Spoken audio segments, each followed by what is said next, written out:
Guys, yan po ang ating nabiling today ay kanina lang po yan guys sa maliit na ukayan.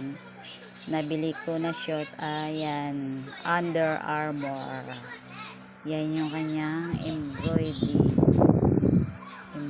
siya. Ano siya? Tawag dito. Vintage. Yan. Ito yung tali. Ang ganda. Kulay black and orange. Tapos ito yung kanyang etiketa. Yan. Under Armour Headwear medium size. Tapos ang kanyang ito yung kanyang wash tag. Yan.